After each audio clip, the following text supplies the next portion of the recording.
Dum, dum, dum, dum, dum. It is only me. I am coming on to do a nice tutorial on how to do a shaker, not a shaker card, a pop-up card. It's a twist and pop-up card, but I like to call it a pop-up card because it's one less word to worry about, isn't it? Anyway, let's get this in focus. So, I hope everybody is well. So, let me just get organised. I do have a little, what do you call it? I do have a little kind of instruction guide that I've made up. Now, the original inspiration came from one of my team, the lovely DG's Crafting, who set a challenge in my team group because they all take turns once a month. And it was to make a pop-up card, a twist and pop. So,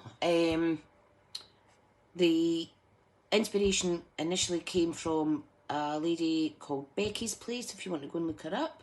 Quite an easy to follow tutorial. However, it is USA sizing, so I decided to recreate my own for C6 size.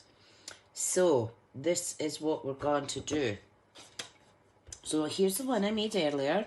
Boo, boo, boo. Isn't that gorgeous? How beautiful is that? So, let me just, I just need to double check that my positioning's right. So I'm not all on the wonk. And I want to make sure that you're getting a good view of the card, etc. Okay, so I think I could put this up a little bit higher. Like so. Okay. Right, so we're going to make this today. Tonight. This morning. Wherever you are, whatever time it is. Okay, so I am needing a thick piece of Whisper White. Not Whisper White, sorry. Oh my god, that's a blast from the past. Thick basic white, and I'm going to cut it straight down the middle. Hang on, I'm just going to plug my phone in. So I'm just cutting it straight down the middle to give me a 10 fold.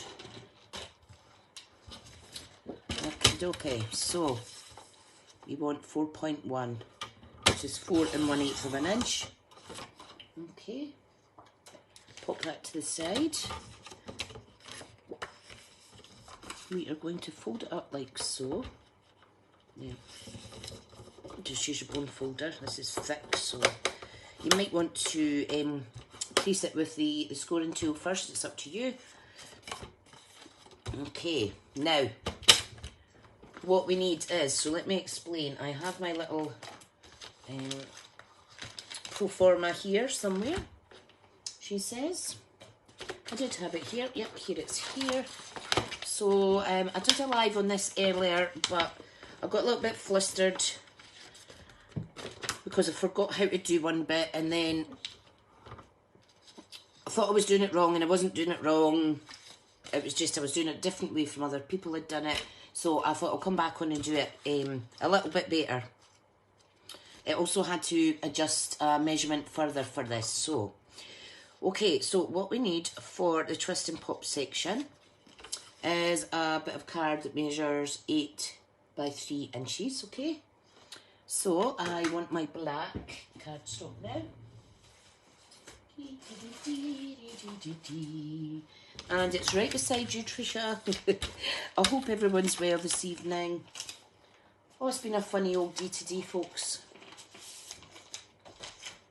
Right, so we need a bit that measures 3 by 8. Okay, so 3 by 8, and this is for the pop-up section. The twist and pop. We're also going to need a bit that measures 11 by, what is my measurements? It's 3 inches, I think. Is it 11 by 3? 3 1/4. So 11 by 3 1/4. 3 1/8, sorry. 3 1/8. Or is it 3 1/4? 3 1/4.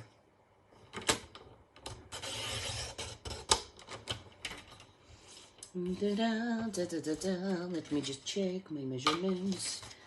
Where is my big bit? No, it is 3 1/8. I do apologise.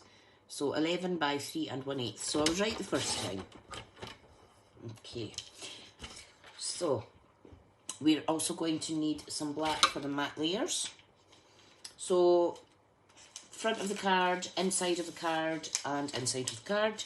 So these are going to be 4 inches by 5 5/8. So 4 inches by 5 5/8, and that is the bit in between the half and the 3/4. Okay, and we need another one.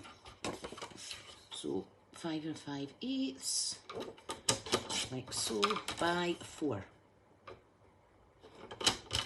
And we will do the kind of matte layers after, okay? I'll do it a certain way just to keep myself right. Okay, now what we are going to do is we are going to attach the layers onto the front and also the inside. Okay, so using your Tombow, put that down like so. Whoops, she says. Make sure it's an even border all the way around, or as best, or as close to an even border as you can get. And the margins are pretty small. It's only an eighth of a little eighth of an inch basically. Okay, so there's the inside top, and here's the inside bottom piece. Sometimes it's good to just change things into your own measurements so that it kind of sticks in your head a bit clearer. I know that certainly works for me. Okay, so there we have our card, okay? Now what we want to do is bring your scoring, your trimmer back in. So the long piece that's 11 inches, this is going to be, let me show you, where's my card went? This is going to be this part here, okay? And then the other bit that's 8 by 3 is the mechanism on the inside. So for this, we need to score it at 2 3/4. So there's 3 score lines, and that will give us 4 panels. So 2 3/4, 5 1/2, and 8 1/4, like so. We're going to fold it mountain, valley, mountain. Okay, give that a good burnish, and then we'll pop that to the side. This piece here, which is 8 by 3 1/8, we are going to, give me a second, where is my special pen went? I can't find it. Where is my pen? I like to mark, oh there it is, I like to mark with my white inky pen. Right, so that's for the next bit. What we need to do is we need to score it at 4, which is just half. I'm going to turn it once, short side at the top, and score it in half, which is 1 1/2, okay? Pop that to the side. What we need to do now is measure in from the left to the right at 2 1/2 inches and mark a little dot. Okay, so 2 1/2 is there. 2 1/2 is there, and you need to be really careful with this bit. Flip it round so we're going left to right again.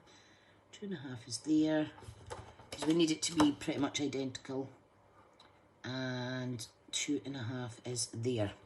Okay, we need to get your scoring tool from your Simply Score tool, toolboard. Excuse me, dry throat.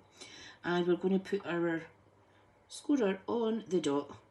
We're going to make sure it's coming through that middle, the middle of those other 2 score lines, like so. And then we're going to repeat to give another diagonal on this side, okay? So bear in mind the size of your scorer. And there we have our mechanism. First things first, we need to fold in on itself on the longest score, okay? And then on the other scores, we're going to fold over itself. Okay, so we're just folding, burnishing. Okay, folding and burnishing, like so. we're then going to naturally fold it like this.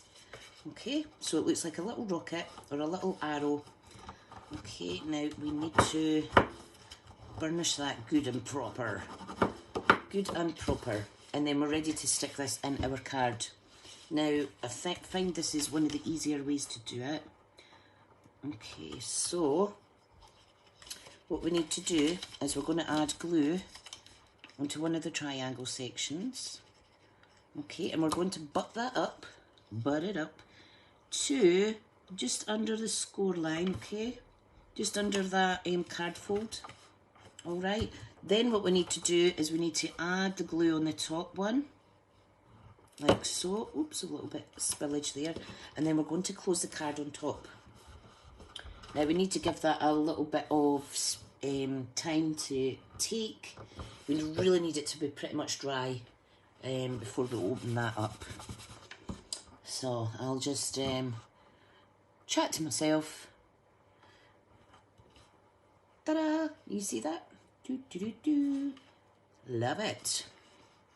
Now what we're going to do is we are going to grab our bit like so. So remember, mountain, valley, mountain. So we are going to line up the middle score line to the middle score line, okay? Line that up like so.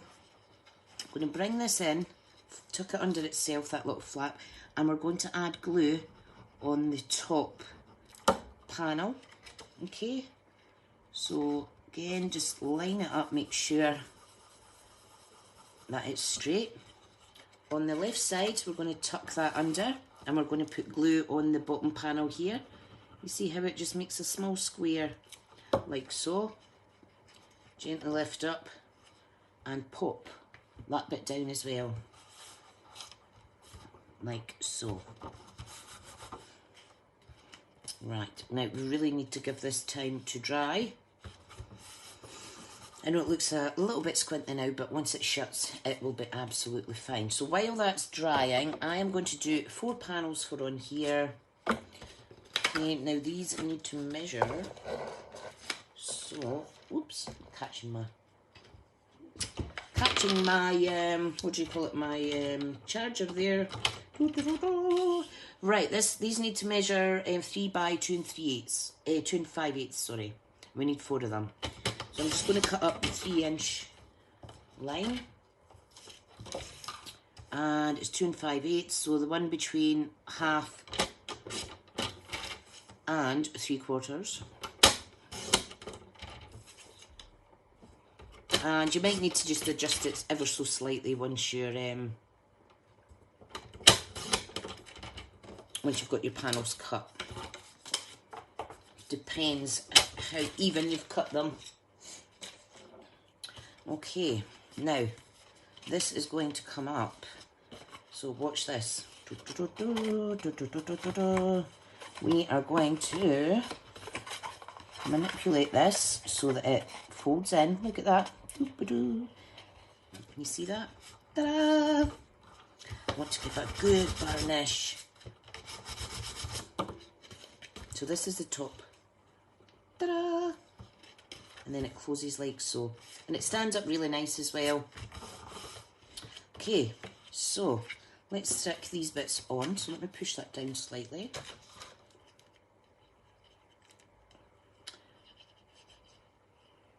I'm not going to fancy decorate this. I just wanted to come on and do the basic kind of mechanisms with you. I'm just filming this with no distractions. Just sitting here all by myself in the quiet. Chatting to myself as I normally do. As long as I don't answer. Oh, what am I like? What am I like? Right. So, again, thank you to lovely Teamy Diane for setting that challenge that we all kind of went, oh no, this is going to be so hard. I think we all shivered a little bit, but that's the whole point of challenges, is to challenge yourself, is it not? So, yep, so hence I thought, no, I need to redo these calculations on my own, so that maybe sticks in my head a little bit better. And there is your basic mechanism there, guys. So I will just bring in the other card that I done on my live this morning that didn't work out so well. Here is the card here. It did work out, but I did quite a bit of a gap where I was like, oh, what do I do again? What do I do? So I've used the Santa Express papers. Gave it a layer here. I have taken some white and cut it kind of like this, like faux snow, fake snow. I've just glued it at the bottom so you could stick in any little fussy cut images such as the trees or any other aspect of the printed design. I've popped Santa on there, kind of curved him a little bit to give him some dimension, and then I've taken Santa and Mrs. Claus and I've cut it evenly so that it spreads over 3 panels, and I have stamped here Merry Christmas. And of course you can decorate this as much as you like, but for this card I thought it'd be nice to keep the main focus, these 2 characters here. So that is that. The first card that I tried was, like I said, it was American size and it kind of bulged out the bottom and stuff. So that's what I done for that one. I popped some designer series paper on the sides. And yeah, very good, easy peasy. Now you can see the difference in size. Mine's is longer, so there's no overhang with the panels inside. Plenty of room, and it's a little bit thinner to fit a C6 envelope. C6? Did I say C6? C6 envelope. Oh my. So that is how my tutorial live should have went this morning. I did promise you that I knew what I was doing. I just needed you to bear with me while I remembered. And of course I went and forgot. Just call me brain fog lady, as it happens at our age. But yeah, I hope that's been useful for you. I will be doing a blog at some point. So yeah, look out for that, and thank you for watching today. Okay folks, I shall see you all later. Have a great evening and love to you all. Bye now.